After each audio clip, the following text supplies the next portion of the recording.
আসসালামু আলাইকুম। কেমন আছেন সবাই? আজকে আমি আপনাদের সাথে শেয়ার করব জাহান্নামের বিষয় নিয়ে। নারীদের মধ্যে অসংখ্য নারী জাহান্নামে যাবে, তার কারণসমূহ উল্লেখ করব এই ভিডিওটির মধ্যে, এবং উল্লেখ করব কোন কারণে জাহান্নামে যাবে নারীরা। আপনাদের কাছে অনুরোধ রইল যে সম্পূর্ণ ভিডিওটি দেখবেন ও স্কিপ করবেন না। ভালো লাগলে লাইক, কমেন্ট, শেয়ার করে অন্যকে দেখার সুযোগ করে দিবেন, এবং নতুন নতুন ভিডিও পেতে চ্যানেলটিকে সাবস্ক্রাইব করে রাখুন। চলুন শুরু করা যাক। রাসূল সাল্লাল্লাহু আলাইহি সাল্লাম ইরশাদ করেন, যে নারী 5 ওয়াক্ত নামাজ পড়বে এবং রমজানের রোজা রাখবে, সে গুপ্ত স্থানকে হেফাজত করবে, পর্দা রক্ষা করে এবং ব্যভিচার থেকে বিরত থাকে, আর স্বামীর আনুগত্য করবে, এমন নারীর জন্য জান্নাতের 8টি দরজা খুলে দেওয়া হবে, যে দরজা দিয়ে ইচ্ছামতো প্রবেশ করতে পারবে। উক্ত হাদিস দ্বারা বোঝা যায় যে মেয়েদের জন্য বেহেশতে আগমন খুবই সহজ। তবে অন্য এক হাদিসে বর্ণিত হয়েছে, আবু সাঈদ খুদরি রাদিয়াল্লাহু তাআলা আনহু বলেন, একবার ঈদুল ফিতরের দিন রাসূল সাল্লাল্লাহু আলাইহি সাল্লাম ঈদগাহে গিয়ে উপস্থিত নারীদেরকে লক্ষ্য করে বললেন, হে নারী সম্প্রদায়, দান খয়রাত করো, কেননা আমাকে আগমন করানো হয়েছে, দুজকের অধিকাংশ অধিবাসী তোমাদের নারী সম্প্রদায় হবে। উক্ত হাদিস দ্বারা বোঝা যায় যে জাহান্নামের অধিকাংশ অধিবাসী হবে নারী জাতি থেকে। অথচ প্রথম হাদিস দ্বারা প্রমাণিত হয় মেয়েদের জন্য জান্নাতে আগমন খুবই সহজ, কিন্তু তবুও কেন? এই প্রশ্নের উত্তরে রাসূল সাল্লাল্লাহু আলাইহি সাল্লাম বিভিন্ন হাদিসে নবী জাতির এই বিপর্যয়ের কারণ নির্ণয় এবং তার প্রতিকার বর্ণনা করেন। কয়েকটি কারণ নির্ণয় উল্লেখ করা হলো। আল্লামা হাফেজ শাহাব উদ্দিন জাহাবি রহমাতুল্লাহ তার প্রসিদ্ধ কিতাব আল কাবায়ের এর হাদিস উল্লেখ করেছেন, যাতে নারী শাস্তির 6টি দিক বর্ণনা করা হয়েছে। হযরত আলী ও ফাতেমা রাদিয়াল্লাহু তাআলা আনহু উভয়ে একবার রাসূল সাল্লাল্লাহু আলাইহি সাল্লামের কাছে গিয়েছিলেন। উদ্দেশ্য ছিল সৌজন্য সাক্ষাৎ করা। সেখানে গিয়ে রাসূল সাল্লাল্লাহু আলাইহি সাল্লামকে কান্নারত অবস্থায় দেখতে পেলেন। কান্না তাদের উপর বিস্তার লাভ করল। অতঃপর হযরত আলী রাসূল সাল্লাল্লাহু আলাইহি সাল্লামের কাছে কান্নার কারণ জানতে চাইলে রাসূল সাল্লাল্লাহু আলাইহি সাল্লাম বলেছেন, মিরাজের রাতে আমি উম্মতের নারীদেরকে জাহান্নামে বিভিন্ন ধরনের ভয়ঙ্কর ও কঠিন আযাবে লিপ্ত দেখেছি, যা স্মরণ করে আমি কাঁদছি।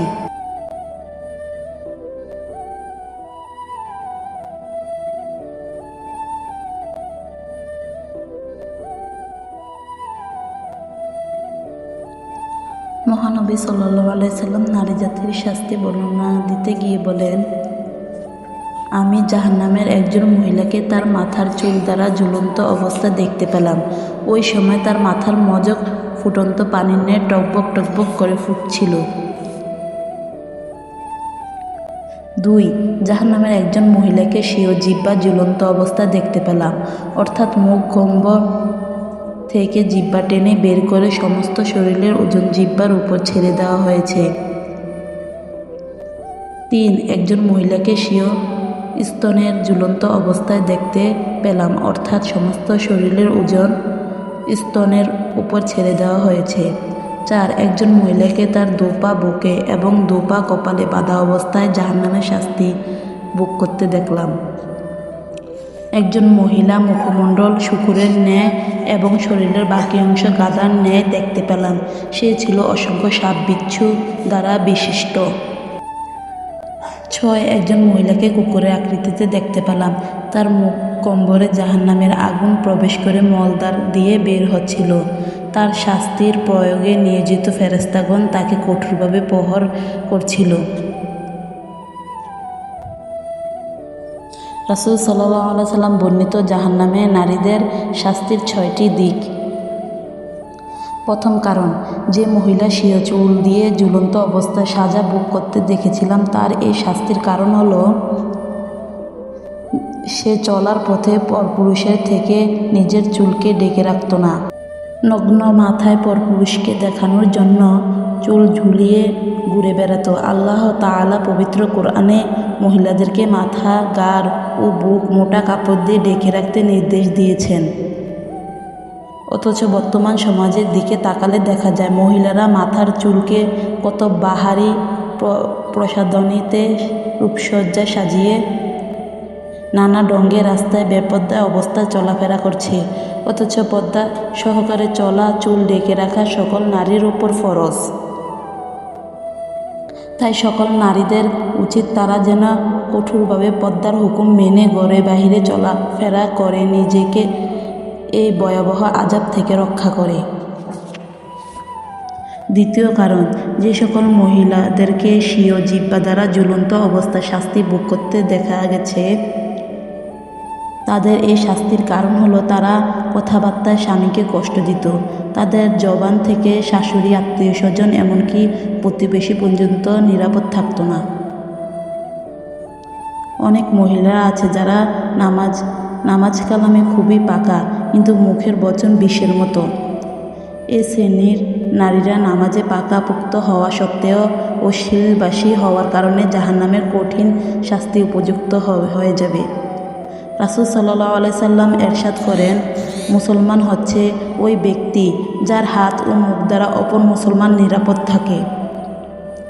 তৃতীয় কারণ, অবৈধ সম্পর্ক হচ্ছে নারীর শাস্তির তৃতীয় কারণ। মহানবী সাল্লাল্লাহু আলাইহি সাল্লাম যে মহিলাকে স্তনের ঝুলন্ত অবস্থায় দেখতে পেয়েছিলেন তার কারণ বর্ণনা করতে গিয়ে বলেন, ওই নারী ছিল বিবাহিতা। সে বিবাহিতা হওয়া সত্ত্বেও তার সম্পর্ক ছিল পরপুরুষের সাথে।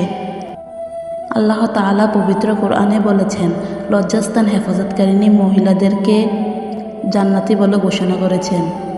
অন্য আয়াতে জেনাকারী মহিলা এবং জেনা পরিবেশকারিণী মহিলা সম্পর্কে কঠোর আযাব ও শাস্তির কথা ঘোষণা করেছেন। আজকের চলমান বিশ্বে নারী কেলেঙ্কারি নামে অনেক কিছুই ঘটে চলছে। স্বামীর অনুপস্থিতিতে দেবর ও অন্যের সাথে অসংকোচে আলাপ আলোচনার মাধ্যমে পর্যায়ক্রমে লজ্জাকে বিসর্জন দিয়ে আস্তে আস্তে অবৈধ সম্পর্কের দিকে অগ্রসর হয়। এগুলো লজ্জাহীন তার ফসল। চতুর্থ কারণ, নারীর শাস্তির চতুর্থ কারণ হচ্ছে ইবাদতে অনীহা। এই সম্পর্কে মহানবী সাল্লাল্লাহু আলাইহি সাল্লাম এরশাদ করেছেন, জাহান্নামে স্বীয় দুই পা বুকে এবং দুই হাত কপালে জোড়া অবস্থায় সাজাপ্রাপ্ত মহিলারা দুনিয়ায় ফরজ গোসল এবং ঋতুবর্তী হওয়ার পরবর্তীতে পবিত্রতা অর্জনে উদাসীন হয়েছিলেন। নামাজ যথারীতি পালন করা তো দূরের কথা, বরং নামাজ বা অন্যান্য ইবাদত নিয়ে উপহাস করত। গোসল ফরজ হওয়ার সাথে সাথে তা করে নেওয়া উত্তম, যেহেতু অলসতাবশত দেরি করার দ্বারা কঠিন রোগে আক্রান্ত হওয়ার সম্ভাবনা থাকে এবং এটা হারাম। তদ্রূপভাবে ঋতুবর্তী মহিলারা ঋতুস্রাব বন্ধ হওয়ার সাথে সাথে গোসল করে নেওয়া উচিত। অথচ আজকাল মহিলাদের মধ্যে এটা নিয়ে খুবই উদাসীন লক্ষ্য করা যায়। অনেক আগে স্রাব বন্ধ হওয়া সত্ত্বেও গোসল না করে বসে থাকে। এরই মধ্যে নামাজের ওয়াক্ত চলে যায়। নামাজ নিয়ে বিদ্রূপ করা এটা নারীর শাস্তির অন্যতম কারণ। আজকের সমাজে দেখা যায় নামাজ মোটেও গুরুত্ব দিয়ে পড়ে না। নামাজের ওয়াক্ত চলে যায়, তাদের কোনো খবর থাকে না। কোনো জায়গায় বেড়াতে গেলে তো কথাই নেই, প্রসাধনী নষ্ট হওয়ার ভয়ে নামাজের কাছে যায় না। অথচ কিয়ামতের দিন নামাজের হিসাব হবে। রাসূল সাল্লাল্লাহু আলাইহি সাল্লাম বলেছেন, নামাজ হচ্ছে মুসলিম ও অমুসলিমদের মধ্যে পার্থক্যকারী। তাই সাবধান হে নারীগণ, নামাজকে গুরুত্ব সহকারে আদায় করুন। পঞ্চম কারণ, পরনিন্দা ও মিথ্যা হচ্ছে নারীর শাস্তির পঞ্চম কারণ। মুখমণ্ডল শূকরের ন্যায়, শরীরের বাকি অংশ গাধার ন্যায় রূপান্তরিত এবং অসংখ্য সাপ বিচ্ছু বিশিষ্ট অবস্থায় বুককারিণী মহিলা কারণ বর্ণনা করতে গিয়ে রাসূল সাল্লাল্লাহু আলাইহি সাল্লাম বলেন, এই মহিলা পরনিন্দা ও মিথ্যা বলতে অভ্যস্ত ছিল। পরনিন্দা ও মিথ্যা বলা মহাপাপ। পবিত্র কোরআনে পরনিন্দাকে মৃত ভাইয়ের গোশত খাওয়ার সাথে তুলনা করা হয়েছে। অতএব সকলকে মিথ্যা, পরনিন্দা ও চুগলখড়ি থেকে বাঁচা আবশ্যক। ষষ্ঠ কারণ, হিংসা ও খোঁটা দেওয়া।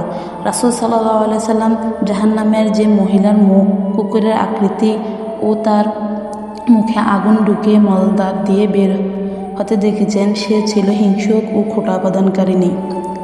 হিংসা একটি মারাত্মক ধরনের রোগ যা মানুষের আমলকে ধ্বংস করে দেয়। হাদিস শরীফে এসেছে, হিংসা হতে দূরে থাকো, কেননা হিংসা নেকিকে ধ্বংস করে দেয়। যেমন আগুন শুকনো কাঠকে পুড়িয়ে ছাই করে ফেলে, উপকার করে খোঁটা দেওয়া সম্পর্কে রাসূল সাল্লাল্লাহু আলাইহি সাল্লাম বলেছেন, 3 ব্যক্তির প্রতি আল্লাহ তাআলা কিয়ামতের দিন অনুগ্রহ দৃষ্টি করবেন না। এদের মধ্যে একজন হচ্ছে ওই ব্যক্তি যে অপরকে অনুগ্রহ বা উপকার করে খোঁটা দেয়। তাই হিংসা করা, খোঁটা দেওয়া থেকে নিজেকে রক্ষা করুন।